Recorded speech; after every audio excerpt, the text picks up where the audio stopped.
Hello bachcho, let's read the question. So question says that sublimation energy of a calcium is 121 kilojoule per mole and the dissociation energy of the Cl2 is given this 242.8 kilojoule per mole.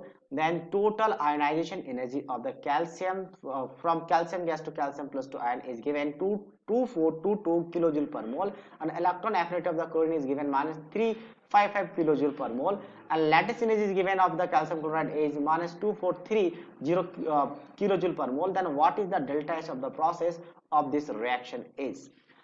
अब इसका delta जिसे basically bond Haber cycle कहा जाता है, तो bond Haber cycle हम use करके हम क्या करेंगे, इसका डेल्टा एच कैलकुलेट करेंगे जो यहाँ पे पूछा गया है। ठीक है, तो डेल्टा एच की बात करें तो डेल्टा एच आएगा कैसे, तो calcium chloride, basically calcium chloride ये सॉलिड में है। अच्छा, थोड़ा सा यहाँ पे चेंज करना पड़ेगा, कैल्शियम सॉलिड में है और यहाँ पे क्लोराइड जो है वो आपका गैस में है।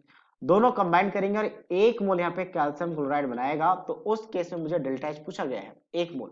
ठीक है, तो सबसे पहले मुझे कैल्शियम को सब्लिमेशन एनर्जी देना पड़ेगा 121, सारा का सारा किलोजूल पर मोल में है, तो फिर तो कोई दिक्कत नहीं, सारा का सारा किलोजूल पर मोल में है, उसी हम कैलकुलेट कर लेंगे, तो ये कैल्शियम गैस बन जाएगा। कैल्शियम गैस से मुझे क्या गिवन है, यहाँ पे कैल्शियम का टोटल मतलब 2 इलेक्ट्रॉन निकल रहे हैं ना, तो दोनों के लिए टोटल गिवन है आपके पास कितना, सॉरी यहाँ पे गिवन है that is total ionisation energy, मतलब कितना एनर्जी रिक्वायर्ड होगा 2 इलेक्ट्रॉन को रिमूव करने के लिए, तो 24, अच्छा इसको यहीं पे लिख लेते हैं, आपका 2422 किलोजूल पर मोल, और कैल्शियम प्लस 2 में आ जाएगा।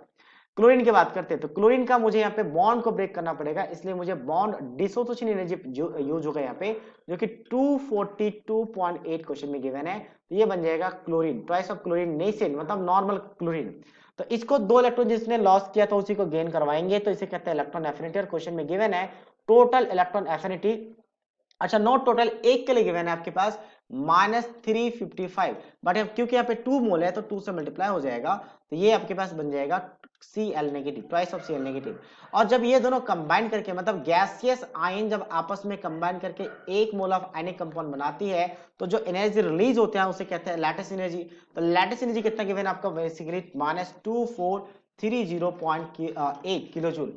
और अब आता है हेस्लो। हेस्लो क्या कहता है, कहते हैं कि किसी भी रिएक्शंस का आपका एक स्टेप में चाहे आपके पास एंथैल्पी रिक्वायर्ड हो या फिर मल्टीपल स्टेप में एंथैल्पी रिमेन सेम होता है। मतलब ये दोबारा मैं रिपीट करता हूं, हेस्लो क्या होता है, रिएक्शन चाहे एक स्टेप में हो या मल्टीपल स्टेप में एंथैल्पी इज रिमेन सेम।